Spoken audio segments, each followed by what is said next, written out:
Hey, this is Craig Hanahan, and in this video, I'm going to be giving you a high-level overview of my program, Cashflow. So let's dive in.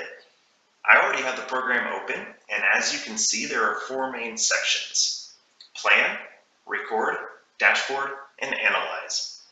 To expand a section, simply click on the plus sign above the section name. I'm going to run through each section pretty quickly, and then we'll switch over to a copy that has data so that you can see what that looks like as well.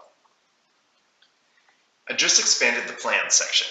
This section is all about establishing the plan for your fiscal year, and then all of the data in this section will populate the next three sections. The record section of the program is where you account for actuals and make any monthly modifications to your cash flow that are required. The dashboard section pulls everything together, displaying all of the information in a very clear and concise view. The dashboard section also has two subsections. If you scroll down, you will see the spend tracker.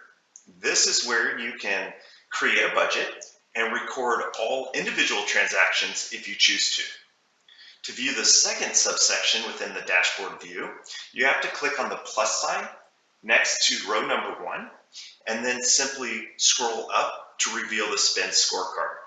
This area will track how you're doing compared to your budget, and it also serves as the header for the spend tracker below.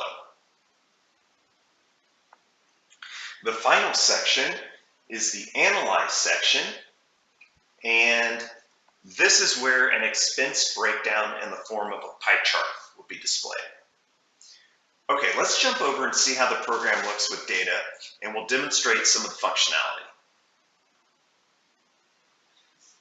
Okay, as you can see, the expense breakdown appears. We have a pie chart.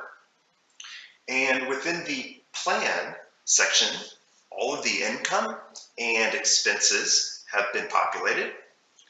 This is resulting in a surplus of $985. And you can also see that they're paying themselves first each month by adding $1,000 into their retirement savings. And they've decided to start their fiscal year on June 1st. Okay, we can see how this plan looks for the year in the dashboard view. So everything highlighted yellow up above is an actual, and the yellow highlight on the checking account balance line indicates a potential risk of the account going below zero based on the timing of the cash flow above. And the red indicates your checking account balance will definitely go below zero if no action is taken. You can also set a cash flow alert if you don't want your year-end value to go below a certain level. I'll set one here for 20,000 to trigger that. Okay. And now just for fun, let's move this irregular spend forecast of $25,000 here in November. Let's move this out to March, and we'll lower it to see the impact that it makes on the cash flow balance. But real quick, before we do that, I just want to point out here that in the plan, a total of $25,000 was forecasted for the irregular spend for the entire year. And since we're actually forecasting more than $25,000, we have no irregular dollars remaining for the rest of the year. Just want to point that out before we make this change so you can see the impact. Okay, so let me perform the forecast modification that we talked about. I'll go into the record section. We'll go into November, and let's see what that was for. Okay, so they're forecasting $25,000 for a new car in the month of November. So we will zero this out, and we'll move it out to March. But let's also make the car cheaper. We'll make it $19,000.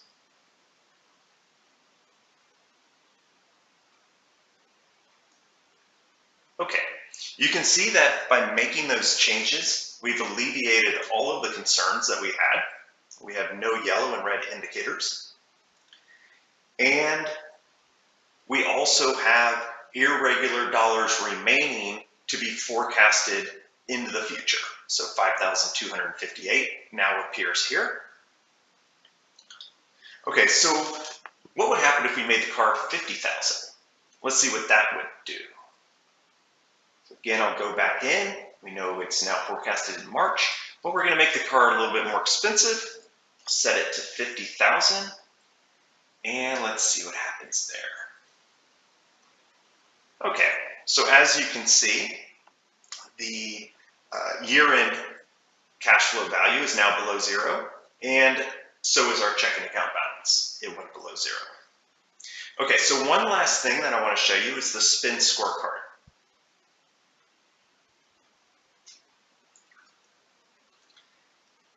Okay, this person does not always spend less than their budget allocation within any particular month, but on average, they're staying within budget for every category except restaurants, and they're really only over by $1.25, so doing pretty good. Okay, and that's it for this video. If you would like a copy of my cash flow program, I will leave a link to my website in the comments section below. My website has all the information you need on how to get a copy. And finally, if you want to see more videos, please hit the subscribe button and the bell icon to be notified when more videos are posted. And I appreciate you watching. Thanks.